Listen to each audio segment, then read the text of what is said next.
মুভির শুরুতে আমরা জোয়ালাপুর শহর দেখি। সেখানে এক বিশাল ব্লাস্ট হয়েছিল। সেই ব্লাস্টে ঋষভ সাক্সেনা নামক এক যুবকের মৃত্যু হয়। পুলিশ আসে এবং সেখানে রানী নাম লেখা একটি জ্বলন্ত হাত পায়। সবাই এই ব্লাস্টে ঋষভের মৃত্যুর জন্য রানী নামক তার স্ত্রীকে দায়ী করে। রানীকে কেন খুনি ভাবা হচ্ছে তা আমরা পরেই জানতে পারবো। এরপরেই আমাদেরকে গল্পের ফ্ল্যাশব্যাক দেখানো হয়, যেখানে ঋষভ ইলেকট্রিক বোর্ডের একজন ইঞ্জিনিয়ার হিসেবে কাজ করে। ঋষভ বিয়ের জন্য মেয়ে দেখতে তার মা বাবাকে নিয়ে রানীদের বাড়িতে যায়। রানীর মা বাবা ঋষভকে অনেক পছন্দ করে। এর আগে রানী 2 বছরে একটা রিলেশন ছিল, কিন্তু সেই সম্পর্ক তার ভেঙে গিয়েছে। তাই রানী আর ঋষভ দুজনই এই বিয়েতে রাজি ছিল। রানী যেখানে অনেক স্মার্ট আর খোলামেলা, ঋষভ তার আলাদা। ঋষভ অনেকটা লাজুক ছেলে। প্রথম দেখায় রানী ঋষভকে দিয়ে তাদের কিচেনের ফ্যান ঠিক করায়। এখানে রানী ঋষভকে জানায় সে দীনেশ পান্ডে নামক এক ক্রাইম ফিকশনের বই পড়তে ভালোবাসে। অপরদিকে ঋষভের মা একজন গৃহবধূ হিসেবে নম্র ভদ্র বউ ছিল, কিন্তু রানী তার পুরোপুরি বিপরীত। ঋষভের মা ঋষভকে অনেক বোঝানোর চেষ্টা করে রানী তার জন্য কোনোভাবেই পারফেক্ট না, কিন্তু ঋষভ রানীকেই বিয়ে করতে চায়। ঋষভ প্রথম দেখায় রানীকে ভালোবেসে ফেলেছিল। এরপর ঋষভ দীনেশ পান্ডের বইও পড়তে শুরু করে। ঋষভ তার হাতে রানীর নাম লিখে নেয়। এই রানীর নাম লিখে পুলিশ লাশটি ঋষভের বলে শনাক্ত করে। এরপর আমরা দেখি তাদের বিয়ে হয়ে যায় আর একসাথে থাকতে শুরু করে। এখন আমাদের বর্তমান সিন দেখানো হয়, যেখানে পুলিশ ঋষভের মৃত্যুর ব্যাপারে জিজ্ঞাসাবাদ করছে। রানী বারবার বলতে থাকে তার স্বামীর মৃত্যুর পিছনে তার কোনো হাত নেই। এরপর রানী পুলিশের কাছে তার বিয়ের পরের ঘটনা বলতে থাকে। এরপর আমরা আবার ফ্ল্যাশব্যাক দেখি রানী কিভাবে দিল্লি থেকে ঋষভের সাথে জোয়ালাপুর এসেছিল। যখন তারা জোয়ালাপুরে যায় তখন প্রচুর বৃষ্টি শুরু হয়। ঋষভের রুমে বৃষ্টির পানি ঢুকে যায়। এই পানি পরিষ্কার করতে করতে ঋষভের অনেকটা সময় লেগে যায়। রানীর এসব একদম পছন্দ হয় না, তাই সে একাই ঘুমিয়ে পড়ে। পরের দিন সকালে ঋষভ এবং তার মা খাবার টেবিলে রানীর জন্য অপেক্ষা করতে থাকে, কিন্তু রানী অনেক দেরি করে ঘুম থেকে ওঠে। এরপরে ঋষভের মা চা ও নাস্তা বানানোর কথা রানীকে বলে, কিন্তু রানী সরাসরি বলে দেয় এই সব কাজ আমি করতে পারবো না।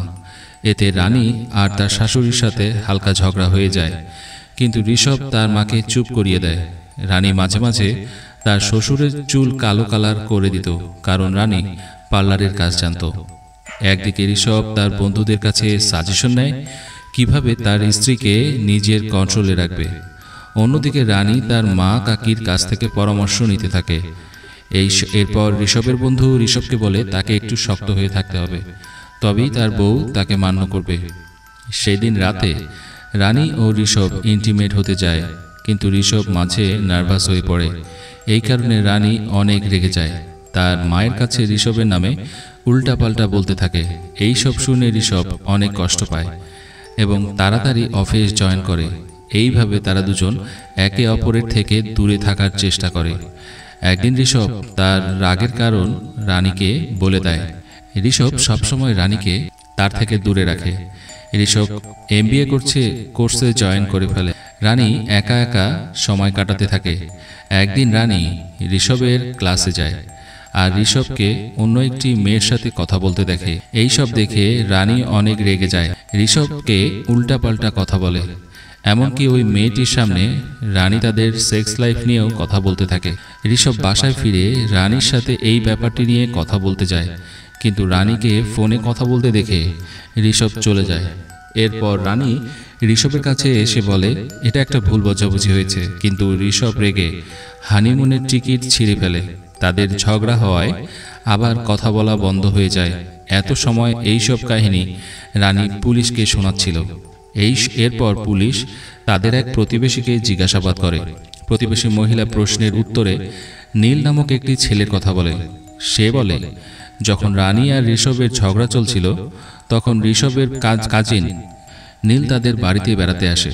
প্রথম দেখাতে লীন রানীর প্রতি আগ্রহ দেখায়। রানী ও নীলকে পছন্দ করতে শুরু করে। রানী নীলের জন্য চা বানায়।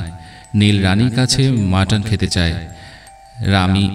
রানী নিরামিষাশী হয়েও নীলের জন্য মাংস কিনে নিয়ে এসে রান্না করে।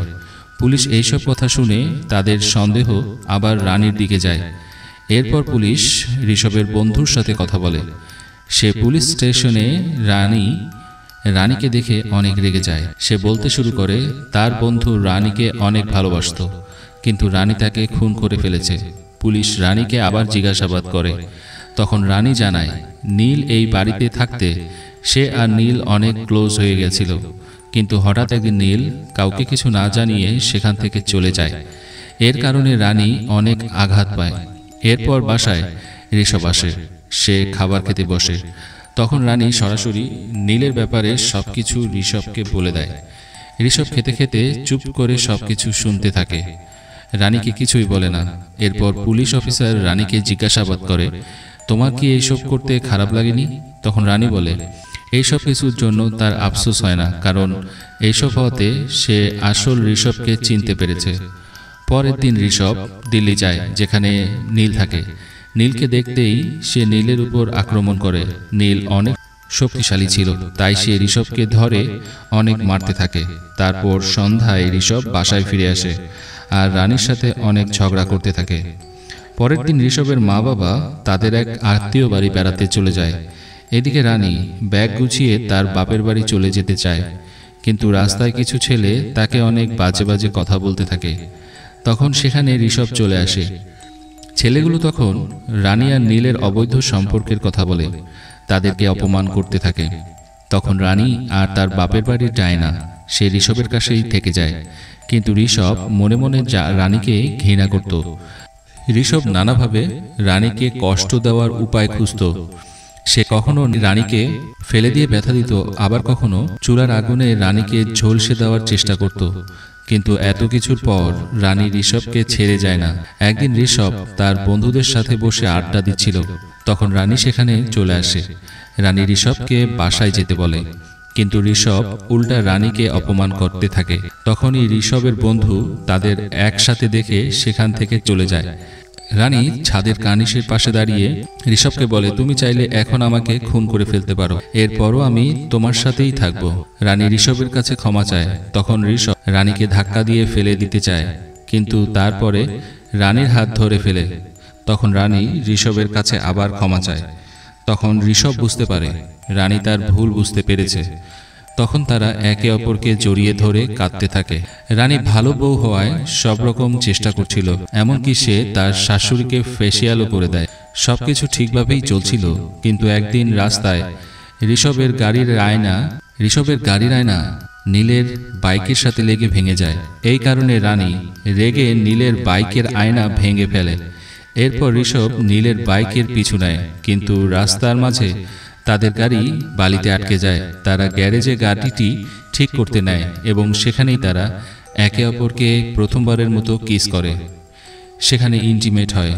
এরপর আমাদের ব্লাস্টের দিন দেখানো হয়, যেখানে নীল এই ঘরে এসে রানীর সাথে দেখা করেছিল। এরপর ঋষভ আসে। তার কিছুক্ষণ পর রানী এক বাচ্চাকে বলে ঋষভকে দরজা বন্ধ করে দিতে। তখন বাচ্চাটি সাক্ষী দেয় দরজা ঋষভ না, নীল বন্ধ করতে এসেছিল। তখন এক রিক্সা চালক সাক্ষী দেয় খুন হওয়ার টাইমে রানী বাজারে ছিল, তার দ্বারা খুন করা একেবারেই সম্ভব না।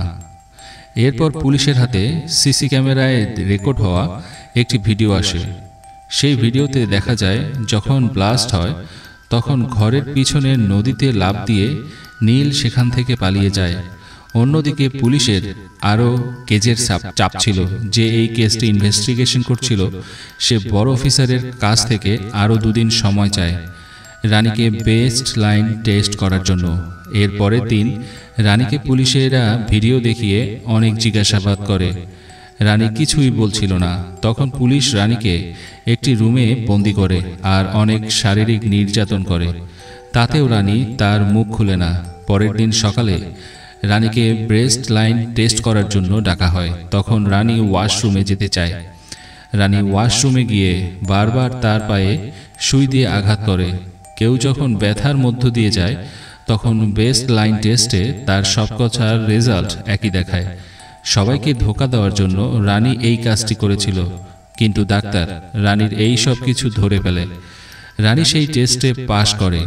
প্রমাণের অভাবে পুলিশ রানীকে গ্রেফতার করতে পারে না। কিন্তু পুলিশ স্টেশন থেকে যাওয়ার আগে রানীর মুখে এমন এক অদ্ভুত হাসি ছিল যেটি দেখে মনে হচ্ছিল এই কেসের কোনো রহস্য রয়ে গেল। এরপর রানী সেখান থেকে চলে যায়। এখন আমাদের এই ঘটনার 5 বছর পর দেখানো হয়। রানীর কেসের যে ইনভেস্টিগেশন অফিসার ছিল সে এই থানা থেকে ট্রান্সফার হয়ে অন্য থানায় যাচ্ছে। রেল স্টেশনে সে সেই দীনেশ পাণ্ডের বইটি কিনে নেয়। বইটিতে পুলিশ অফিসার ট্রেনে বসে বইটি পড়তে থাকে। তখন সে এই কেসের আসল রহস্য বুঝতে পারে। আসলে ব্লাস্টের দিন রানীর কাছে নীল আসে। নীল রানীকে জানায় রানীর আপত্তিকর অনেকগুলো ছবি তার কাছে আছে। ঋষভ তাকে বিরক্ত করা বন্ধ না করলে সেই ছবি ভাইরাল করে দিবে। তখন এই সব শুনে ঋষভ প্রচণ্ড রেগে যায়। ঋষভ ও নীলের মধ্যে মারামারি বেঁধে যায়। ঋষভকে নীল অনেক মারতে থাকে। তখন রানী ফ্রিজ থেকে মাংসের টুকরো এনে নীলের মাথায় বাড়ি মারে। বরফে জমা মাংস এত শক্তিশালী ছিল যে নীলের মাথা ফেটে রক্ত বের হয়। নীল সেখানেই মারা যায়। রানী অনেক ভয় পেয়ে কাঁদতে শুরু করে। কিন্তু ঋষভ সেই বইটি পড়েছিল যেটি পুলিশ অফিসার ট্রেনে বসে পড়ছে।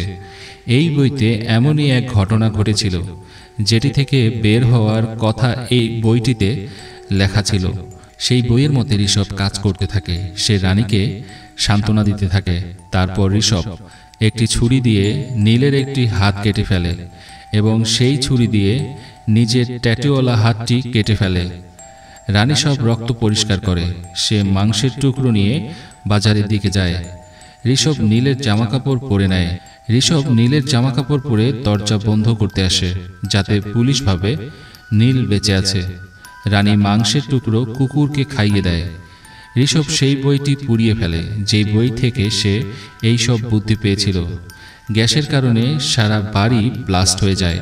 ঋষভ নীলের জামাকাপড় পরে নদীর পানিতে ঝাঁপ দেয়। বইতে লেখা ছিল অতিরিক্ত রক্তপাতের কারণে ঋষভ সেখানেই মারা যায়। তখন পুলিশ অফিসার ভাবে ঋষভ হয়তো মারা গিয়েছে। আমরাও এটাই ভাবছিলাম, ঋষভ হয়তো মারা গিয়েছে। কিন্তু মুভির লাস্ট সিনে আমরা দেখি রানী আর ঋষভ একসাথে হাত ধরে হাঁটছে। আর মুভিটা এখানেই শেষ হয়ে যায়। মুভির এক্সপ্লেনেশনটা কেমন ছিল অবশ্যই কমেন্টসে জানাবেন। ভালো লাগলে একটি লাইক দিতে পারেন।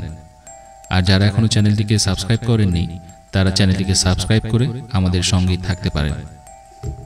ধন্যবাদ সঙ্গে থাকার জন্য।